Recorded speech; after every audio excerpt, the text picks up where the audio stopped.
Hey, it's Columbo. Charles asked me to be here today because he's away on an expedition, so I'm here filling in while I'm not investigating crimes. I want you to know something, sir. You disappoint me. You had motive, opportunity. I believe you did it. I can't prove it, but I believe you did it. Anyway, my wife's a huge fan, and she wants you to watch this video. So let's watch together.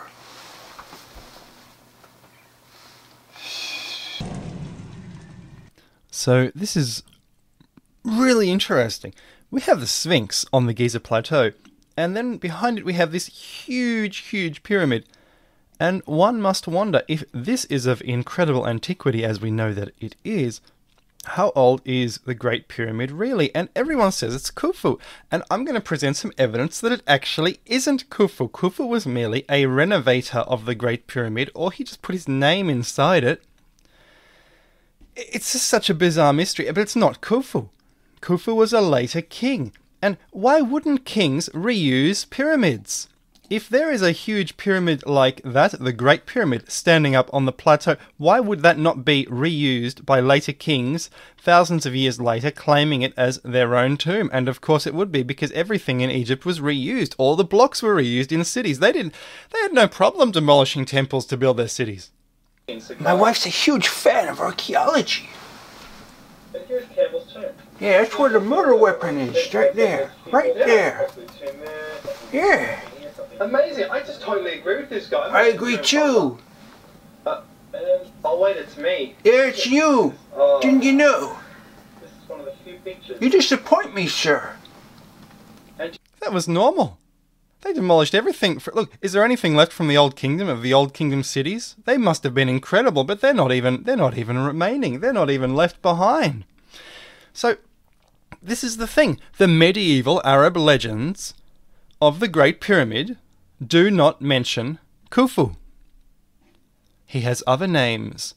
He is called Saurid, Sophis, Khufu. It's unbelievable. An Arabic legend from 956 AD, Masudi, who died in 956 AD, said he, Saurid, ordered the priests to deposit their wisdom within them.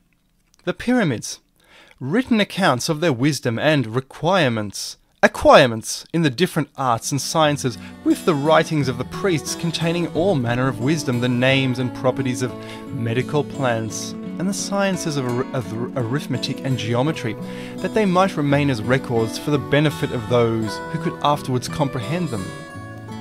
In the Eastern Pyramid were inscribed, that is the Great Pyramid, were inscribed the heavenly spheres, the figures representing the stars and planets.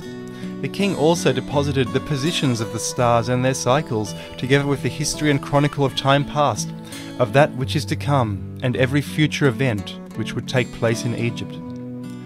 And the general legend is that this king, Saurid, did this before the flood, because his astrologers told him that a great conjunction is about to occur, and it will wipe out Egypt. It won't happen in your generation, but it will happen.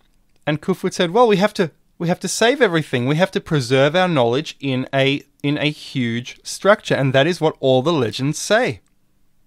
And they don't mention Khufu.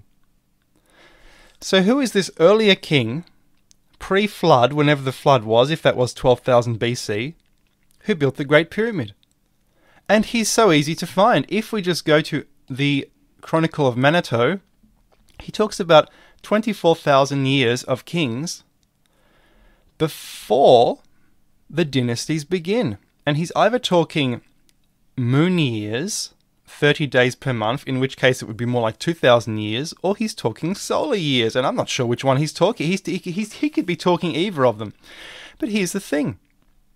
He says first there were gods, then there were demi-gods, then there were spirits of the dead in control of Egypt, and then there were the Egyptian tribes. And the first god, he says, is Ptah, which is really a type of Buddha, which became Buddha, and he was the creator god of the universe. The second one after that was Helios, the sun, then Sophis, Kronos, Osiris, Typhon, Oros. And they ruled for 13,000 years. Then the demigods.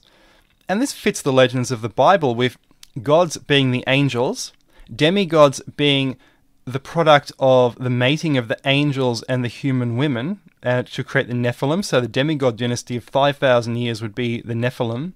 And then the spirits of the dead, they must be an interpretation from ancient monuments. Say they looked at ancient graves and they saw writing which said something like, "Rest in peace, spirit of the dead, come take me," or something like that, and they must have interpreted to those dead people as spirits of the dead in later times. And then came the Egyptians.